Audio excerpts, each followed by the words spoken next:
of the times. That countries are now preparing for a world in which the United States will no longer be number one. The rest of the world quite often sees the United States acting unilaterally, acting in its own interests, and often at the expense of global interests.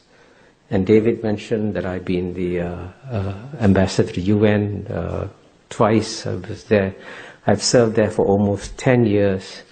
And it's rather tragic to watch in the UN, as I did at first hand, to see that the institutions that were essentially created by the United States after World War II, with the guidance of FDR and Eleanor Roosevelt and all that, these were basically American-inspired institutions which have then been undermined by American policies. You know, as I get older, I get less and less surprised by things, you know, quite normal. But one thing that's really surprised me is that on the one hand, the United States has clearly the freest media in the world, the best financed newspapers, the best financed television stations in the world. But I can tell you this, you know, as someone who travels to at least 30, 40 countries a year, when I come to the United States and I go to my hotel room in Charles Hotel and turn on the television, I feel that I've been cut off from the rest of the world. And literally, the insularity of the American discourse is actually frightening. And this is also true, by the way. I mean, I've said this to my friends there anyway in New York Times. This is true of the New York Times. This is true of the Washington Post. This is true of the Wall Street Journal. There is an incestuous, self-referential discourse among these newspaper journalists and so on and so forth. And they reinforce each other's perspectives and end up misunderstanding the world. Because, you know, the one key point I emphasize is that the era of Western domination of world history was a 200-year aberration. It's coming to an end. And as a result of it, you've got to learn to understand non-Western perspectives in the world. And it's actually quite frightening that in many ways I find American intellectuals behind intellectuals, including in Serbia, where I just was, or Greece, or in Istanbul, because they are much more aware of what's happening in the world than most American intellectuals are. I don't know how to solve that problem. But unlike the United States of America, the Chinese do not believe in proselytizing their beliefs. They do not believe that you have to copy or emulate them to succeed.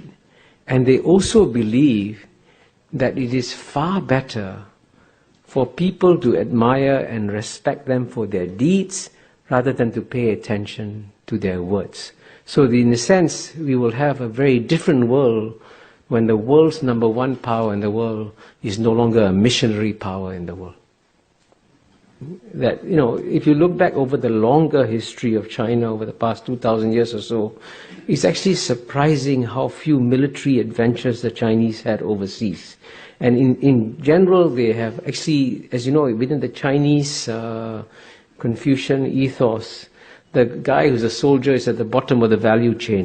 And I want to emphasize, since I come from Singapore, and Singapore and Hong Kong are seen as competitors all the time, it is actually in Singapore's national interest to see Hong Kong thrive and succeed, because we need competition from another city-state, and therefore we can both do equally well.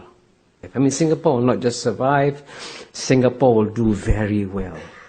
Because, you know, Mr. Lee Kuan Yew and the founding leaders of Singapore created some of the strongest institutions in the world in some areas. The quality of mind of the Singapore civil service, I think, is number one in the world.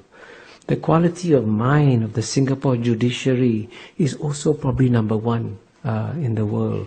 The quality of the Singapore military is probably among the top 10 in the world. Singapore's education system is already ranked among the top 3 or 4 in the world.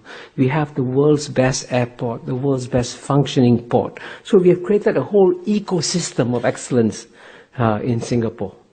And with that ecosystem of excellence, Singapore is poised to take advantage of a major historical opportunity that is coming its way, because just as London served the European century and New York served the American century, the one city in all of Asia that is comfortable with all the major civilizations in Asia, with Chinese civilization, with Indian civilization, with Islamic civilization, and also Western civilization, is Singapore. So Singapore is going to become the New York of the Asian century. So it's a great time coming ahead for Singapore. And you can read in, whatever, Wall Street Journal, New York Times, Economist, there's this constant belief that the best thing that can happen to China is to have a collapse of the Chinese Communist Party and have a democratic system. The one slightly provocative point I'm going to make here is, be careful what you wish for. Because if the Chinese political system becomes more democratic, it could very well become far more nationalist and far more aggressive as a power. And the great paradox here is that the Chinese Communist Party is actually delivering a global public good by restraining Chinese nationalism.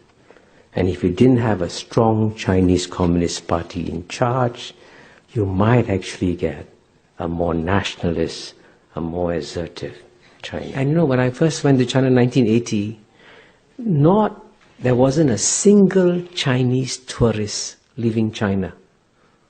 Last year, 100 million Chinese went overseas freely.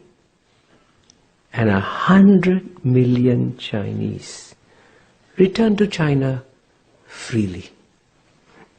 Now, if there's no freedom in China, if China was this despotic, oppressive state, would 100 million Chinese come back to China?